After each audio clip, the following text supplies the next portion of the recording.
Matt DiBenedetto's crew chief gets replaced, Daniel Suarez shows us what really happened on the last lap at Sonoma, and AJ Allmendinger may be a candidate for a full-time Cup Series ride.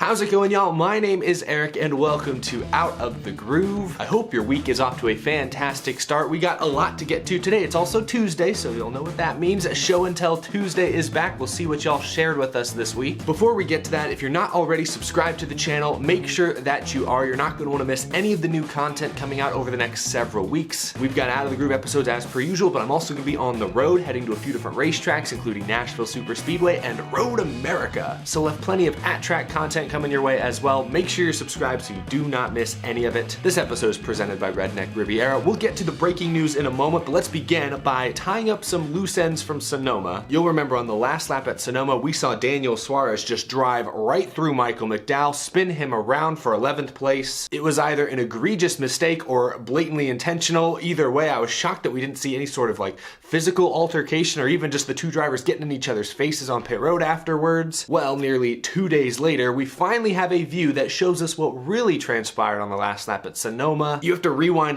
all the way back to turn 4. This is Alex Bowman's roof cam, and you can see out in the distance the yellow car McDowell, that black and orange car, that's Daniel Suarez, and you see McDowell just maybe hit the curb, slide up, and push Daniel Suarez off track into the dirt, costing Suarez several positions. They were battling for, I think, about 10th place at the time. Well, the rest of the lap goes on and Michael McDowell also gets used up, but that's how McDowell found himself right in front of Daniel Suarez going into turn 11 on the final lap. Suarez intentionally dumped him as retaliation for being forced off the track. Those two drivers do have a history, as we talked about. Phoenix 2019 during qualifying, Suarez went over to confront McDowell about something and McDowell tried to tackle him. Suarez got him on the ground. It was a mess. So they have a history. They do not like each other. I don't think what McDowell did was necessarily intentional, but certainly a mistake that cost Suarez very, very dearly. He had a right to be angry. Incidents like these, to me, that's just what makes NASCAR NASCAR. You don't see retaliation like that in many other major forms of motorsports, but NASCAR cars, because they've got fenders all the way around, because a track like Sonoma, not particularly high speed, tempers flare, drivers are able to settle things amongst themselves. I mean, we don't know what led up to that initial contact between McDowell and Suarez. Maybe it was intentional. Maybe Suarez did something wrong to McDowell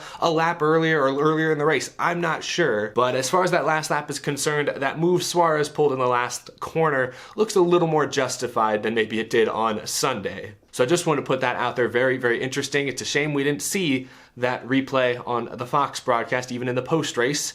But, you know, it is what it is. Not going to complain about TV this week. I've gotten that out of my system. Fox is done for the year almost. All right, let's talk about the breaking news today. Greg Irwin is out. Who is Greg Irwin, you're asking? Matt DiBenedetto's crew chief has been fired by the Wood brothers and will be replaced by Team Penske engineer Jonathan Hassler beginning this weekend at Texas Motor Speedway. Matt DiBenedetto is 17th in points, but he's 60 points outside of the top 16 that, qualify for the playoffs. And the 21 team has not been particularly strong this year. We're 16 races into the season, only 3 top 10s. No wins, of course. They didn't have any wins last year either, but they did make the playoffs in 2020. Greg Irwin has been with the Wood brothers since 2018. He was Paul Menard's crew chief for a couple of years. He's worked with DiBenedetto now for the last year and a half. Winless during his tenure with the Wood brothers. Greg Irwin does have a few wins as a Cup Series crew chief, going all the way back to his time with Greg Biffle and Roush Fenway Racing about a decade ago. He's got a lot of experience, but clearly something behind the scenes with him, Matt DiBenedetto, Wood brothers Racing was not clicking, so Wood brothers have made this decision mid-season to replace him with Jonathan Hassler, who actually filled in for Greg Irwin earlier this year at Martinsville when he was suspended, and they actually finished 12th at Martinsville. So Jonathan's got some experience working with Matt DiBenedetto as well. He will take over as the new full-time crew chief beginning with the All-Star race this weekend. I know Greg Irwin's been around a while and he has won some Cup Series races in the past, but I'm all for this change. The last time Wood brothers Racing won a race, it was with Ryan Blaney behind the wheel and Jeremy Bullins atop the pit box. That was 2017. I know Irwin worked with Paul Menard, and I think think Paul Menard is a serviceable driver, but he's probably not as good as Ryan Blaney. Now he's working with Matt DiBenedetto, and they've had to work with very little practice sessions to really feel things out and gel with each other. So he's faced some obstacles the last 3 or 4 years, but that 21 team is expected to make the playoffs, especially with Matt DiBenedetto behind the wheel. And recently they've been on kind of a downward spiral, 5 straight finishes outside the top 15. I know it's not technically a Penske car, but they basically have the same resources that Team Penske has, and right now they are not getting the results the other Penske Fords are. So something needed to change, and it's, unfortunately it's easier to change the crew chief mid-season than it is the driver. Plus, it sounds like the Wood brothers like Matt DiBenedetto. We've talked about how Brad Keselowski's expected to leave Penske and go to Roush. That may free up a spot at Penske for Austin Cindric. Originally, Cindric was expected to take over the 21. Matt DiBenedetto was going to get the boot, but the team has an option on Matt DiBenedetto's contract to extend him for another year, and with the 2 car over at Penske presumably going to be open, good chance Cindric lands over there and DiBenedetto stays with Wood brothers another season. So they like Matt DiBenedetto. Not surprising that the change had to come with the crew chief, but I'm okay with it. It's probably going to lead to some more growing pains these next couple weeks, but maybe they'll catch lightning in a bottle and mesh immediately right off the bat and put together some of their best performances of the season. They are 60 points outside of the top 16. They've got to be thinking win in these final 10 races. I mean, you can make up 60 points in 10 races, but it's not easy, especially with the way Chris Buescher and the RCR guys have been running this year. I don't love DiBenedetto's chances of making up 60 points in 10 races, so they got to be thinking win, and I think Jonathan Hassler may give them the best shot at doing so. Now let's talk more about silly season.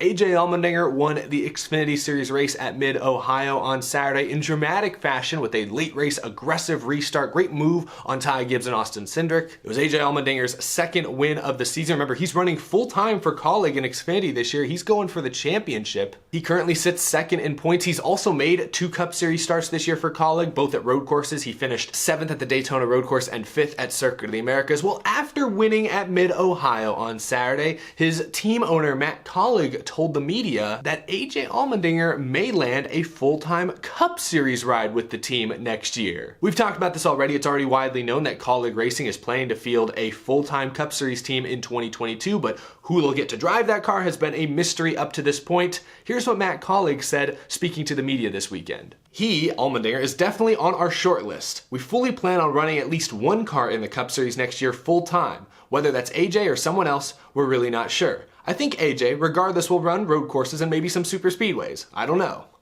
Colleague maybe just speaking off the cuff there, but he lets slip a couple interesting details. First and foremost, AJ Allmendinger, he's an actual candidate for their full-time Cup Series ride? We talked about it as a possibility on this show, but I would not have considered that a leading possibility. Allmendinger is 40 years old, still clearly knows how to drive race cars, still very, very talented. Obviously a great road course racer, we've always known that, but I guess I kind of thought they'd go with maybe a younger, cheaper driver who they could build around and grow alongside simultaneously. But I can also see the logic in signing a veteran driver to help get your team off the ground as quick as possible. But the other sneaky detail in that Matt Colleague quote is when he says that they'll run at least 1 full-time Cup Series team next season.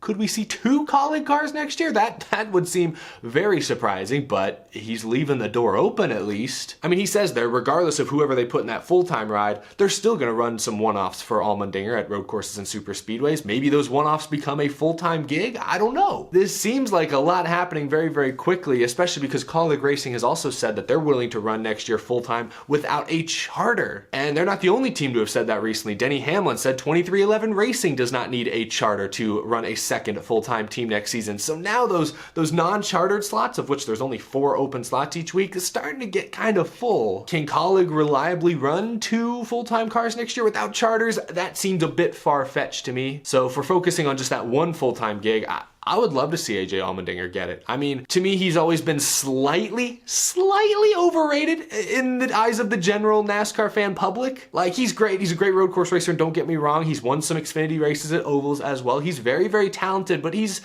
also mistake prone sometimes. This year at the Daytona road course, what was he doing at the end of stage 1? He's really talented, but I do think there's some risk in putting him in your full-time Cup Series ride, especially a new team. Now, there's less risk, I think, putting him in that seat in 2022 than there would have been, say 5 years ago, because next year, we don't know the schedule for sure, but there will probably be at least, 6 or 7 road courses on the schedule that plays to Allmendinger's strengths. I'll still be a bit surprised if they don't go with a younger driver like a Justin Haley or a Kaz Grala, but at the same time, I think AJ Allmendinger gives that team the best shot at winning right away. So it may make a ton of sense depending on what sort of sponsorship they can sort out. It's really cool to see AJ Allmendinger driving for a team that believes in him, that he really loves. You know, he said before that he wasn't sure about running full-time in the Cup Series again, but he'd do it for Colleague. You see how close-knit that whole group at Colleague is, from the owners to the drivers themselves. AJ Allmendinger and Justin Haley seem to have a very tight relationship. If Allmendinger does get a full-time Cup Series seat with Colleague, it'll probably be the most competitive Cup Series ride he's had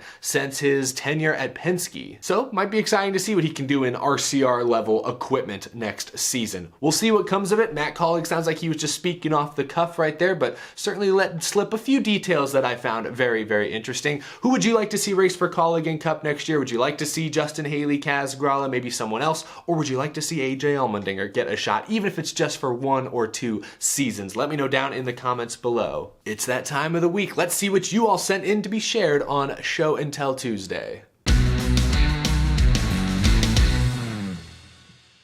Only a few boxes to get to, but they're big boxes. Let's see what we got here. First box is from Jonathan in Virginia. Ooh, let me throw the wrapping away. What do we got here? We've got Kevin LePage. Whoa, this is awesome. Racing Champions Signature Series. Look at that silvery metallic glow. You don't see a lot of Kevin LePage stuff these days. This looks like his, when he drove for Roush for those couple of years. This would have been what, like the late 90s, right? I don't see a year on this. Well, I guess it says 10 years of racing champions, 1989 to 1999. So this is probably like 1999 then. But that's pretty cool. I'm trying to get the light to hit it so you can see the silver. Really, really nice. Oh, and he sent this wrapped in a letter. This is very fragile. Whoa, look at this. 2005 Matt Kenseth. This very like lightweight. I don't know what, it's kind of like loose. I don't know what this is. This is a model I built in my younger years. I'm moving and I hope it fits in with your collection. So he built this model. This is like, was this from like a kit maybe? Because I know like NASCAR diecast building kits were a thing or are a thing. I don't think they still are a thing necessarily, but this is really cool. I wish I could show you guys. It's like very lightweight, but it looks really, really solid. You guys know I love this paint scheme. Really nicely done, Jonathan. Thank you for sharing with us. This looks cool. We have another box here. This is actually also from Jonathan. He sent 2 boxes. Thank you, Jonathan from Virginia. All right, we got, what is this? A Rusty Wallace collectible knife. What? A Rusty Wallace Swiss Army knife? This is, I mean, this looks actually really, really cool. I'm gonna take it out of the package because I want to see if this thing actually works. I'll use it to open the rest of these boxes. Safety first. Don't play with knives, kids. Oh, but look at this. It's got Rusty, it's got his like signature on it. Whoa. I mean, printed on it, I assume, but that's cool. A lot of newspaper. Oh, what is this? Oh my God, what the, whoa. Why is it so big? What the, I've never seen this. What?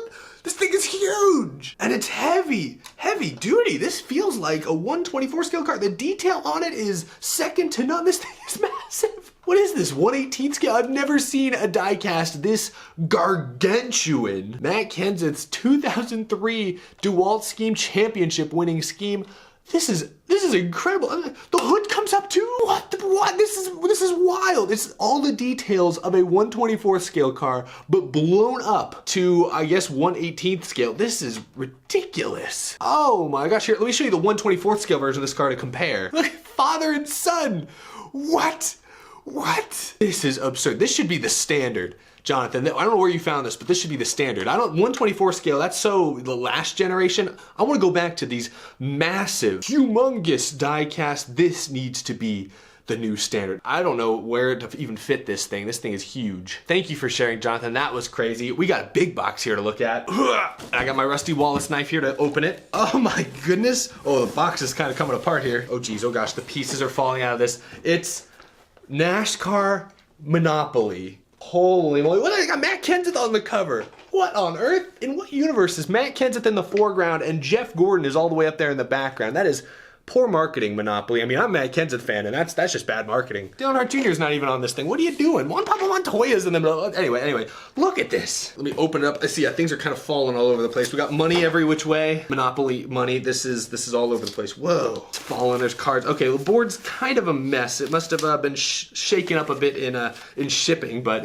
yeah, here we go. Trying to find some of the game pieces. Here's one. It's like a race car, I guess. I don't know if you guys can see that. It's tiny. But yeah, okay, the money is everywhere. This is kind kind of a mess, but thank you for sending it. Oh, I forgot to mention this comes from Evan. He goes by Lucky Louie on YouTube. Thank you, Evan. Also in this box, ooh, what is this? A race program from the Brickyard 400. Look at that art on the front. I like that a lot. 2010, the 17th running of the Brickyard 400. So I was there in 2007. That would have been what, the 14th running? Yeah, that's pretty cool. That's a cool looking cover. Ooh, also, he's got in here NASCAR Illustrated 2011 season preview. I think I had this one. I feel like I remember getting this magazine with Dale Jr. on the cover. Pretty awesome. He also sent a couple of t-shirts. Martin Truex Jr. Nice. I remember these shirts. These are only a couple years old. Wow. Thank you for sending this stuff, Lucky Louie. I'm going to try to organize the Monopoly board, but it might be a lost cause. I mean, the money is just everywhere at this point. Yeah. Thank you. Now that we've made a mess, the last box we have to go through comes from Curtis from Iowa. He was a big Bill Elliott fan growing up, but when he retired, he started rooting for Casey Kane. So let's see what's in this box here. Oh, yeah, you can tell this guy was a 9 fan. Whoa. Well, check this out. Casey Kane. I love these old Dodge cars, especially this one with the inverted colors and the red. I believe he ran this scheme in 2005. I think he said in his letter. Yeah, it says 2005. He's pretty sure, but yeah, look at that. I love the white and red Dodge schemes. These were underrated. Maybe not. Maybe they were properly rated. A lot of people like these schemes, but we don't talk about them enough anymore since Dodge isn't in NASCAR, but this looks amazing. And he also sent some 164 scale cars that say 50th anniversary Bill Elliott McDonald's scheme. Can you guys, is it focusing? Focus, dagnabbit. Anyway, you can tell it's reflective, it's gold, it's great. Also some more Everham era cars. Check this out, another really great looking number 9 car. Oh shoot, this one's got the Swedish chef on the hood from the Muppets. This one's got Popeye the Sailor. Yeah. Oh gosh, oh geez, this car brings up some suppressed memories from my childhood. The Shark Tale car. These are super cool. That's right, Bill Elliott also drove this paint scheme as well. A 91 car. These are really, really cool. Thank you for sharing them, Curtis. Awesome, awesome stuff. Well, that is gonna do it for Show and Tell Tuesday. Thank you everyone who sent things into my P.O. box. I really appreciate the packages, the letters. I love reading the letters y'all send. So feel free to take advantage of that. The address is down in the description below. Thank you all so, so much. That's all I've got. That's gonna do it for this episode. Thank you all for watching. Be sure to subscribe if you're new to the channel. We talk racing almost daily here on Out of the Groove. As always, a huge thank you to my amazing Patreon supporters as well. I couldn't do this show without your incredible support. I greatly appreciate it. Plenty more to come this week. The All-Star race is this weekend. Gonna be something. That's about all I know at this point. Thank you all for watching. I will see you again very, very soon. Have a great rest of your day.